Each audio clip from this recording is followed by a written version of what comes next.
Okie dokie, let's talk elasticity. So what is elasticity?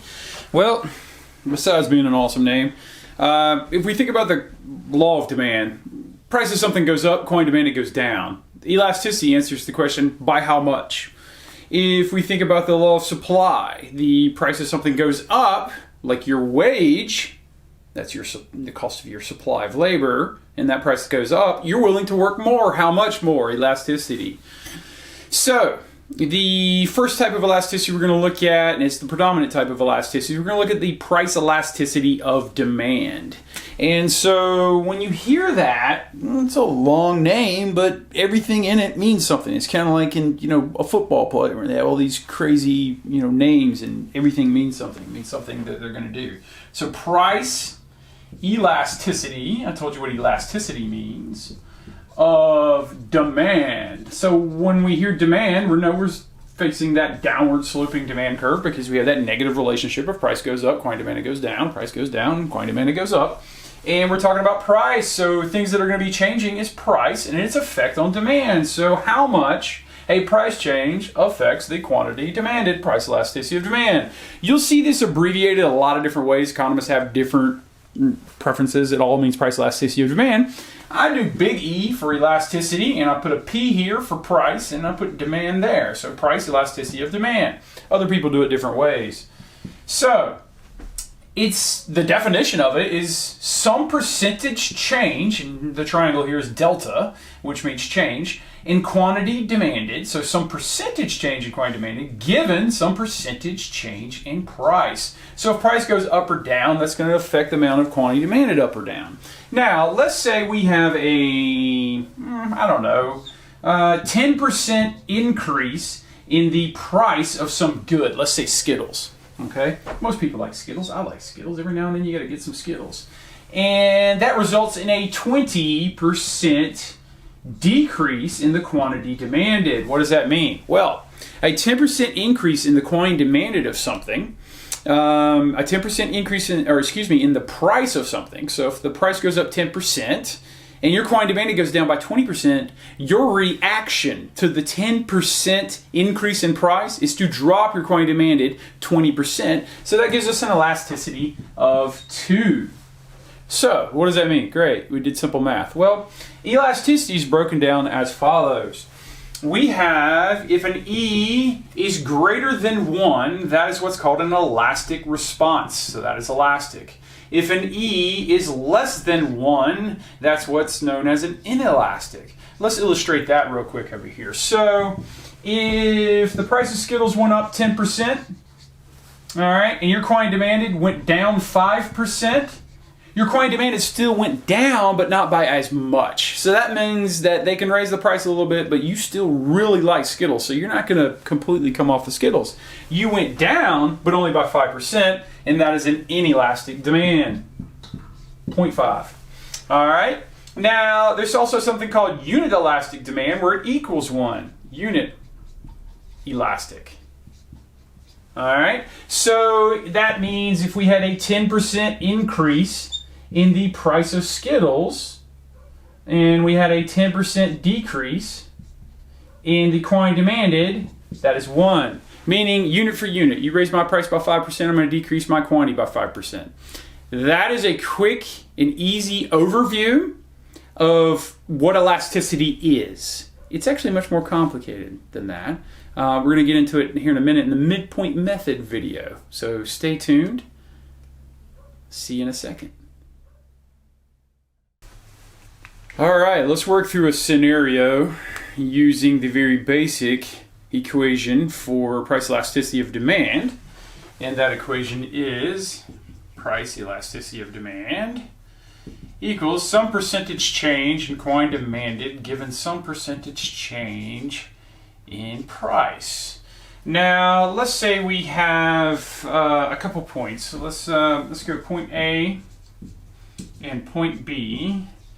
And let's say at point A that price is $4 and that quantity demanded is $120. Okay? And then let's say at a price B is $6, and coin demanded is 80, because obviously at a higher price, people are going to want lower quantities. So we can draw this out over here, like so. Price and quantity. You got a demand. Let's say here's $4 and 120 on quantity, and here is $6 and 80 on quantity, and this is point A and this is point B on our curve. So we can calculate elasticity now. Let's do it, let's say B to A or A to B, whether you're going up and down this curve, that's a straight line, so it should only have one slope, so the numbers should match. It should be the same elasticity, because elasticity is just basically measuring the slope of this line. It's not a curved line, it's a straight line, so it has one slope, be it positive or negative. We really don't care. We're going to deal in absolute values here. So if we look at our percent change, all right, that's where it gets tricky, because we say percent. We're not looking at absolute change here. Let's go from B to A. Let's say that price is going down by 2. So price from B to A, price goes down by $2. Where do we start? Well, we started, because that's the percentage change. Percent change from what? From point B. So what percentage did the price change? We say, okay, it went down $2, but it started at 6. So that's 2 over 6, or 33%. Okay, that's the percentage change in price. So we've got our equation here. We put 33% here.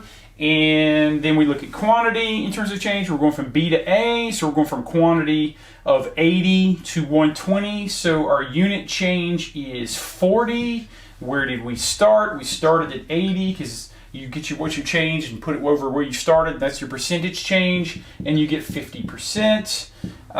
So you get 50% up here, and then you get something like, let's see, 33 are going to 51, let's say 1.67 times. I think my math's right there. And we know that is an E greater than 1, so it must be elastic. All right, excellent. We have our answer, or do we? Let's double check and do it the other way as well. So let's go, see, we did B to A here. Let's do A to B. So the line, it should shake out that the line is straight, so there's only one slope. So if we're going from point A to B, that means price went up by $2. We started at 4, so 2 over 4 equals 50%. Again, how much it changed over where you started, that's your percentage change, 50%. So our change in price was 50%. And then A to B, in quantity, we went from 120 to 80 because the price went up, quantity went down. That's the law of demand, holds true. So we decreased quantity by 40 units, but we started at 120, so that's 40 over 120.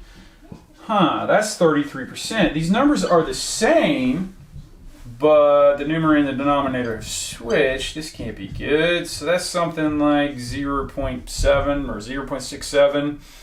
Wait a minute, that's an E less than 1. That's inelastic. Uh-oh, we have a problem. We have a problem. We have two different answers. We have two different slopes for one straight line. This is the classic problem that requires the midpoint method. Just like anything else in life, you have somebody on the far left, kind of a political world, right? That sees the world one way. We have somebody on the far right who sees the world another way.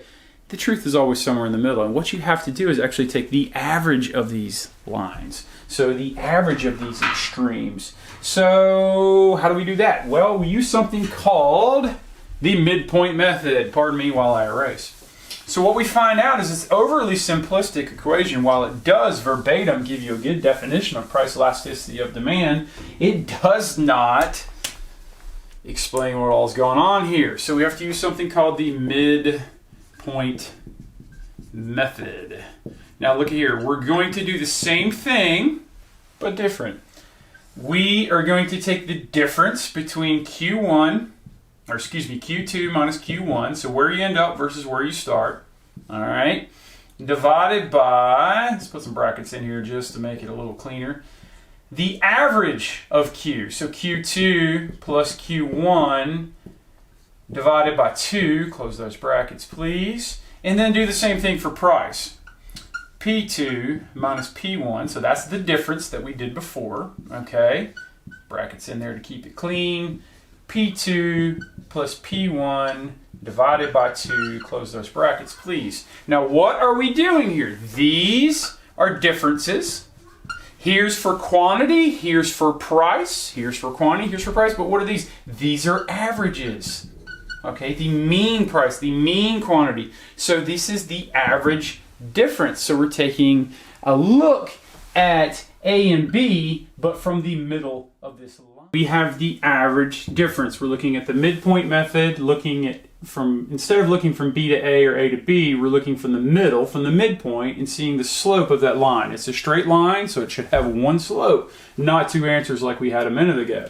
So let's go through this exercise. Q2 is where you end up quantity-wise, P2 is where you end up price-wise, Q1 is where you start quantity-wise, P1 is where you start price-wise. This is just the average of Q, that's the average of P, we still have a percentage change, and quantity demand to give us some percentage change in price. We've just done it from the middle of the line. So let's try this. So let's go price elasticity of demand from the midpoint. All right, and let's say B to A, and B where we end up quantity wise is A, so we end up at 120. All right, minus where we started 80.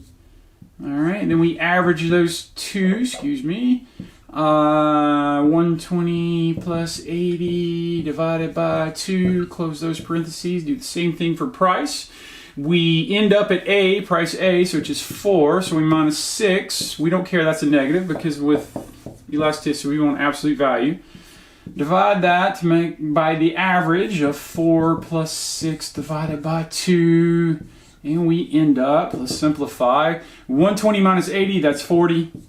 Okay, in the numerator, divided by 120 plus 80 divided by 2, that's 100.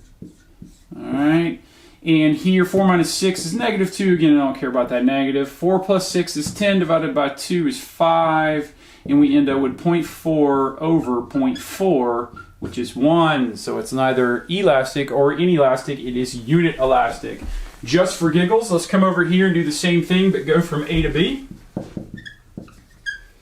So we got price elasticity of demand using the midpoint method, and that equals Q2. So if we are going from A to B, Q2 is 80, Q1 is 120. Then we do the same thing for the average, 80 plus 120 divided by 2. Excuse me, putting brackets in the wrong place. Divided by 2. And we do, let's see here, 6 minus 4, where you start and where you end up. 6 plus 4 divided by 2.